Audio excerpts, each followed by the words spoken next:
AP 10 news కి స్వాగతం. నేను సుమలత. ఇరిగేషన్ డిపార్ట్మెంట్ గతంలో తూమెత్తాలంటే ఒక రేటు, తూమె దించాలంటే ఒక రేటు, చేపలు అమ్ముకునేదానికి నీళ్లు ఉంచారు, రైతులు పండించుకునేదానికి నీళ్లు లేకుండా చేశారు. ఇదే విధంగా ఈ రోజు అధికారులు కూడా ప్రభుత్వాలు మారినా కూడా పాత నిద్రలో ఉన్నారు. అది మానుకోవాలి. తక్షణమే అందరు అధికారులు అలాగే ఉన్నారు. వ్యవసాయ శాఖ అధికారులు ముఖ్యంగా ఈ జిల్లాలో ఎంత పంట రేపు సాగుబడి కాబోతుంది, ఎంత సీడ్స్ అవసరం ఉంది, ఏ చెరువులకి మరమ్మతులు చేయాలా అనేది ఇప్పటికి కూడా వాళ్ళు నివేదికలు తయారు చేయకపోవడం చాలా దురదృష్టకరం. వ్యవసాయ శాఖ అధికారులు నిద్రపోతున్నారు.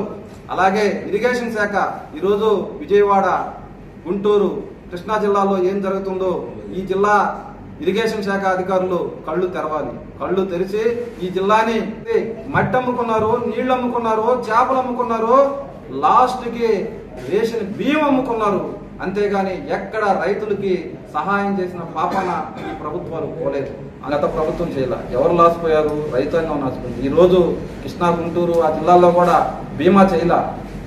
సరిగ్గా ఎవరు నష్టపోతున్నారు? రైతులు నష్టపోతున్నారు.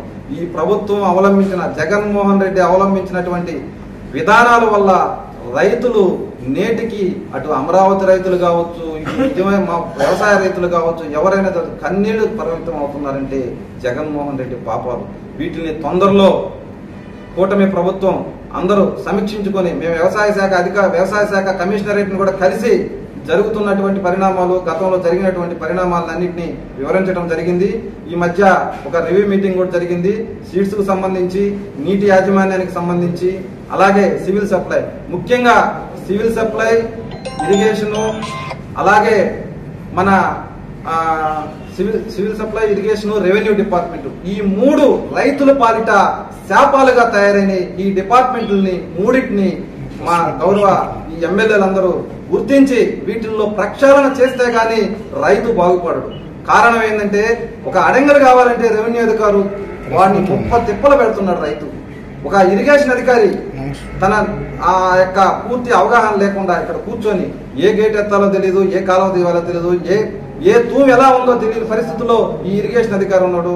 అదే విధంగా సివిల్ సప్లై వాళ్ళు, ఈ సివిల్ సప్లై వాళ్ళు జరిగే అవకతవకల వల్ల 90 కోట్ల అవినీతి జరిగింది. 12 మంది జైలుకు పోయారు. ఏమైందో తెలియదు. ఈ సివిల్ సప్లైలో జరిగే అవినీతి వల్ల ఈ రోజు రైతాంగానికి గిట్టుబాటు ధర రావటం లేదు. రైతాంగానికి ధాన్యం కొనుగోలు చేయటం లేదంటే కారణం ఈ రేషన్ బియ్యం యొక్క దురదృష్టకరం ఏంటంటే ఈ రాయలసీమ ప్రాంతంలో నెల్లూరు జిల్లా కేంద్రం అవటం, ఆ నెల్లూరు జిల్లాలో కూడా కావలి కేంద్రం అవటం ఈ రేషన్ బియ్యానికి గతంలో జరిగింది. ఇది ఇప్పుడు కూడా దాన్ని కొంచెం రైతులకు న్యాయం జరిగే విధంగా అధికారులు గాని, ఎమ్మెల్యేలు గాని చర్యలు తీసుకోవాలని చెప్పి మేము కోరుకుంటూ సెలవు. Ashok the men's salons writer మీ అశోక్ ది మెన్స్ సెలూన్స్ మా బ్రాంచ్లు opposite Venkateswara theatre, Tummalapenta road, opposite Sravanthi theatre. మన నూతన బ్రాంచ్ రూపాయి మిద్ది ఆపోజిట్ కెనరా బ్యాంక్ కావలి.